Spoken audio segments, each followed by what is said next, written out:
আজি ষ্টক মাৰ্কেটৰ বিষয়ে জানো আহক একেবাৰে আৰম্ভণিৰ পৰা একদম বেছিকৰ পৰা।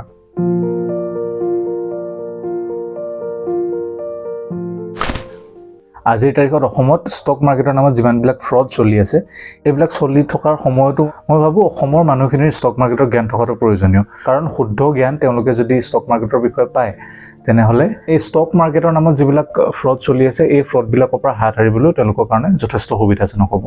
গতিকে আজি আমি একেবাৰে আৰম্ভণিৰ পৰা কথা পাতিম, ষ্টক মাৰ্কেটৰ একেবাৰে জিৰোৰ পৰা আমি ষ্টাৰ্ট কৰিম। গতিকে যিসকলে ষ্টক মাৰ্কেটৰ বিষয়ে খুব ভালকৈ নাজানে তেওঁলোকে যদি শিকিব বিচাৰে তেনেহলে এই ভিডিঅ'টো তেওঁলোকৰ বাবে হ'ব একদম বেছিক। যদি কোনোবাই একদম বেছিকখিনি গম পায় ইণ্টাৰমিডিয়েট তেওঁলোকৰ কাৰণে আগলৈ ভিডিঅ' আহিব, তথাপিও এইটো চাই তেওঁলোকে নিজৰ বেছিক্স ক্লিয়াৰ কৰি ল'ব পাৰে। বাৰু ষ্টক বজাৰক অসমীয়াত কি বুলি কয় আপোনালোকে জানেনে? কোনোবাই জানে যদি মই কোৱাৰ আগতে কমেণ্ট কৰিব। ষ্টক বজাৰক অসমীয়াত প্ৰতিভূতি বজাৰ বুলি কোৱা হয়। আজি এটা উদাহৰণ লওঁ আহক, এটা এনেকুৱা কোম্পানী লওঁ, কাল্পনিক হয়, ABC নামৰ এটা কোম্পানী আমি ধৰি লৈছোঁ। এই ABC কোম্পানীটোৰ আজি উদাহৰণ লৈ আমি ষ্টক মাৰ্কেটৰ বিষয়ে বুজিবলৈ চেষ্টা কৰিম। ধৰক ABC এনেকুৱা এটা কোম্পানী যাৰ বৰ্তমান সময়ত বিজনেছ ভালকৈ চলি আছে আৰু তেওঁলোকক এক্সপানশ্যনৰ কাৰণে নতুন প্লান বহাবৰ কাৰণে বা নতুন যিকোনো কাম কৰিবৰ কাৰণে তেওঁলোকক টকা পইচাৰ প্ৰয়োজন আছে। গতিকে তেওঁলোকে টকা পইচা লোৱাৰ কেইবাটাও উপায় আছে আৰু তাৰে ভিতৰত এটা হৈছে নিজকে ষ্টক মাৰ্কেটত লিষ্ট কৰা। এতিয়া ষ্টক মাৰ্কেটত লিষ্ট কৰিবৰ কাৰণে যথেষ্টকেইটা ক্ৰাইটেৰিয়া সেবিয়ে বান্ধি দিছে। গতিকে এই ক্ৰাইটেৰিয়াবিলাকলৈ আমি নাযাওঁ, কাৰণ আমি বিনিয়োগকাৰীৰ যি পইণ্ট অফ ভিউ, বিনিয়োগকাৰীৰ ফালৰ পৰাহে আমি ভিডিঅ' বনাইছোঁ। আৰু সেবিৰ যিবিলাক নীতি নিয়ম সেইবিলাক সেবিয়ে নিজে ৰিভিউ কৰে। প্ৰতিটো কোম্পানী যেতিয়া IPOৰ কাৰণে আহে তেতিয়া সেবিয়ে ৰিভিউ কৰি লিষ্ট কৰিব নে নকৰিব তাৰ কথা ডিচাইড কৰে। ধৰক আমি উদাহৰণ লোৱা যিটো কোম্পানী ABC নামৰ কোম্পানীটো, সি সেবিৰ সম্পূৰ্ণ যিবিলাক চৰ্ত নীতি নিয়ম আছিলে সকলোবিলাক নীতি নিয়ম মানি লৈ বৰ্তমান ষ্টক মাৰ্কেটত লিষ্ট হোৱাৰ দিশে আগবাঢ়িছে। এতিয়া এই ষ্টক মাৰ্কেটত লিষ্ট হোৱা যিটো প্ৰচিজাৰ হয় এই প্ৰচিজাৰটোক কোৱা হয় IPO। এটা কোম্পানী যদি প্ৰথমবাৰ ষ্টক মাৰ্কেটত লিষ্ট হ'বলৈ আহে IPOৰ জৰিয়তে হ'বলগীয়া হয়। IPOৰ সম্পূৰ্ণ নাম হৈছে ইনিচিয়েল পাব্লিক অফাৰিং, অৰ্থাৎ পাব্লিকক, সাধাৰণ মানুহক ষ্টক মাৰ্কেটত যি ৰেজিষ্টাৰ্ড আছে, যাৰ ডিমেট একাউণ্ট আছে, তেওঁলোকে IPOত পইচা লগাই তেওঁলোকৰ ষ্টক কিনিব পাৰিব। এইটো এটা অকশ্যনৰ নিচিনা, ফাৰ্ষ্ট টাইম চেল দিয়ে যে বহুতবিলাক কোম্পানীয়ে, সেই তেনেকুৱা ধৰণৰ। এতিয়া এটা কথা কওকচোন, আপোনালোকে কাপোৰ কিনিবলৈ ক'ত যায়? কাপোৰৰ দোকানলৈ যায়, কিন্তু ষ্টক কিনিবলৈ ক'ত যাব? ষ্টকৰ দুখন দোকান আছে ডাঙৰ ডাঙৰ হোলচেলাৰ আমাৰ ভাৰতত। প্ৰথমটো হৈছে NSE নেশ্যনেল ষ্টক এক্সচেঞ্জ আৰু দ্বিতীয়টো হৈছে BSE অৰ্থাৎ বম্বে ষ্টক এক্সচেঞ্জ। দুয়োটা মুম্বাইত অৱস্থিত।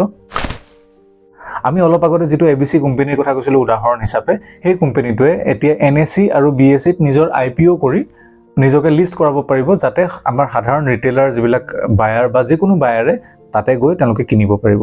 এতিয়া আৰু এটা কথা কওকচোন, যদি আপোনাৰ ঘৰৰ ওচৰত হোলচেলাৰ নাই বা আপুনি যদি এটাই কাপোৰ ল'বলৈ বিচাৰে, আপুনি হোলচেলাৰৰ ওচৰলৈ যাবনে নে ৰিটেইলাৰ সৰু দোকানলৈ যাব? ৰিটেইলাৰৰ ওচৰলৈ যাব। এই ষ্টক মাৰ্কেটৰ ক্ষেত্ৰত ৰিটেইলাৰ বুলি যদি কওঁ আমি, তেনেহ'লে তেওঁলোক হ'ল ষ্টক ব্ৰকাৰ্ছ। ষ্টক ব্ৰকাৰে আপোনাৰ যিবিলাক সৰু সৰু এটা শ্বেয়াৰ, দুটা শ্বেয়াৰ, 10টা শ্বেয়াৰ, 100টা শ্বেয়াৰ অৰ্ডাৰ হ'ব, সেইবিলাক তেওঁলোকে প্ৰচেছ কৰে। আৰু যদি আপোনালোকে ডাইৰেক্টলি হোলচেলাৰ অৰ্থাৎ NSE বা BSEৰ পৰা যদি কিনিব বিচাৰে তেনেহ'লে কিন্তু আজিৰ তাৰিখত বহুত বেছি টকাৰ প্ৰয়োজন, কোটি টকাৰ বিড লগাব লাগে, তেতিয়াহে কিনিবলৈ পায়। আৰু তাতে বহুতবিলাক বেলেগ বেলেগ অব্লিগেশ্যনছ, বেলেগ বেলেগ নীতি নিয়মো আছে। এতিয়া দুটামান ষ্টক ব্ৰকাৰৰ এক্সাম্পল লওঁ আহক। প্ৰথম হ'ল জিৰোধা। আজিৰ ভাৰতত আটাইতকৈ পপুলাৰ ষ্টক ব্ৰকাৰ বুলি ক'বলৈ গ'লে জিৰোধাৰ নাম ল'ব। গ্ৰ' যথেষ্ট পপুলাৰ, এঞ্জেল ওৱান যথেষ্ট পপুলাৰ, তাৰোপৰি IND মানি আছে, এনেধৰণৰ বহুত আছে আজিকালি। মিৰাই এছেটৰো এটা আছে, মতিলাল অছৱালৰ আছে, বহু ধৰণৰ আছে আজিকালি। গতিকে আপোনাৰ যিটো পচন্দ সেইমতে আপুনি ষ্টক মাৰ্কেটত সেইটোৰ সৈতে আগবাঢ়িব পাৰে। এতিয়া কথাটো হ'ল ষ্টক ব্ৰকাৰৰ ওচৰত আপুনি গ'লেই যেনিবা, গৈ ষ্টক কিনিব কেনেকৈ? আৰম্ভণিতে আপোনালোকে আপোনাৰ যি পচন্দৰ ষ্টক ব্ৰকাৰ হ'ব, আপুনি যি এপতে কৰে বা যি ৱেবছাইটতে কৰে, তাতে গৈ প্ৰথমতে আপুনি আপোনাৰ এটা একাউণ্ট খুলিব লাগিব। একাউণ্ট খোলাটো অতি সহজ, মই একাউণ্ট খোলাৰ ষ্টেপছলৈ নাযাওঁ। একাউণ্ট খুলিবৰ কাৰণে আপোনাক আধাৰ কাৰ্ড, পান কাৰ্ড আৰু এটা বেংক একাউণ্টৰ প্ৰয়োজন হ'ব। সেইকেইটা বস্তু লৈ আপুনি যিকোনো ব্ৰকাৰ ৱেবছাইটত গুচি যাওক বা যিকোনো এপত গুচি যাওক, আপুনি অতি সহজতে একাউণ্ট খুলিব পাৰিব। যদি ফিউচাৰ এণ্ড অপশ্যনছৰ একাউণ্ট নোখোলে তেনেহ'লেতো আৰু সহজ। ফিউচাৰ এণ্ড অপশ্যনছৰ কাৰণে আপোনালোকক 6 মাহৰ বেংক ষ্টেটমেণ্ট ইত্যাদি আৰু অলপ এডিশ্যনেল ডকুমেণ্ট দিব লগা হয়। আৰু এই যিটো একাউণ্ট আপোনালোকে ষ্টক ব্ৰকাৰৰ ওচৰত খুলিব, এই একাউণ্টটোকে ডিমেট একাউণ্ট বুলি কোৱা হয়। আৰু এই ডিমেট একাউণ্টৰ জৰিয়তেই আপুনি এটা ষ্টক কিনিব পাৰিব। ডিমেটৰ ফুল মিনিং এটাও আছে দেই। ডিমেট মানে হৈছে ডিমেটেৰিয়েলাইজড। ডিমেটেৰিয়েলাইজৰ অৰ্থ হৈছে ডিজিটেল, অৰ্থাৎ আপুনি আগৰ দিনত যেতিয়া ষ্টক কিনিব লগা হৈছিল তেতিয়া ফৰ্ম ফিল আপ কৰি ফিজিকেলি আপোনালোকে ষ্টক চাৰ্টিফিকেট নিজৰ ওচৰত জমা ৰাখিব লাগিছিল। বৰ্তমান তেনেকুৱা নহয়, ডিমেট একাউণ্টত আপোনাৰ হৈ ষ্টকবিলাক জমা কৰা হয়। ইয়াৰ পিছত আৰু এটা ফ্লো আছে, সেইটো আমি বেলেগ এটা ভিডিঅ'ত কথা পাতিম। ধৰক যিদৰে আমি কেম্পছ আৰু কাৰ্ভিৰ বিষয়ে কথা পাতিছিলোঁ, তেনেকৈ ইয়াতে CDSL আৰু NSDL নামৰ দুটা অৰ্গেনাইজেশ্যন আছে যি আপোনালোকৰ ডিমেট হোল্ডিং তেওঁলোকে মেনেজ কৰে। সেইবিলাকৰ বিষয়ে আমি এটা বেলেগ ভিডিঅ'ত পৃথক ভিডিঅ'ত কথা পাতিম। আজি বেছিকখিনি জানোৱা হওক। এতিয়া জানো হওক এটা ষ্টক আচলতে কেনেকৈ প্ৰস্তুত কৰা হয়। এতিয়া আমাৰ যিটো এক্সাম্পল লোৱা কোম্পানী আছিল ABC নামৰ যিটো কোম্পানী, সেই কোম্পানীটোৱে ধৰক IPO কৰিলে, তেওঁলোকে IPO কৰি ষ্টক মাৰ্কেটত আহিল, কিন্তু এটা ষ্টকৰ ভেলিউ কেনেকৈ তেওঁলোকে ডিচাইড কৰিব যে এটা ষ্টকৰ ভেলিউ ইমান টকা হ'ব, 100 টকা হ'ব বা 200 টকা হ'ব, এইটো কেনেকৈ ডিচাইডেড হয়। আহক প্ৰথম জানি লওঁ। ধৰক এই ABC কোম্পানীটোৰ সম্পূৰ্ণ ভেলিউ 1 কোটি টকা, আৰু তেওঁলোকে বিচাৰে যে 60% 60% তেওঁলোকৰ কোম্পানীটো তেওঁলোকে পাব্লিকেলি বিক্ৰী কৰিব বিচাৰে আৰু 40% নিজৰ ওচৰত ৰাখিব বিচাৰে। আৰু এই যিটো 1 কোটি বুলি যে ক'লো, তাতে স্থাৱৰ আৰু অস্থাৱৰ দুয়োটা ধৰণৰ সম্পত্তি থাকিব। তেওঁলোকৰ ওচৰত যি কেছ পইচা আছে, এছেটছ আছে, সকলোবিলাক তাতে সোমাই থাকিব। এতিয়া যদি 1 কোটি টকা টোটেল ভেলু হয় কোম্পানীটো, তেনেহ'লে তাৰ 60% কিমান হ'ব? 60 লাখ টকা। আৰু যদি কোম্পানীয়ে ভাবে, এইটো আচলতে কোম্পানীৰ ওপৰত ডিপেণ্ড কৰে তেওঁলোকে কিমানটা শ্বেয়াৰ বজাৰত লিষ্ট কৰিব বিচাৰে।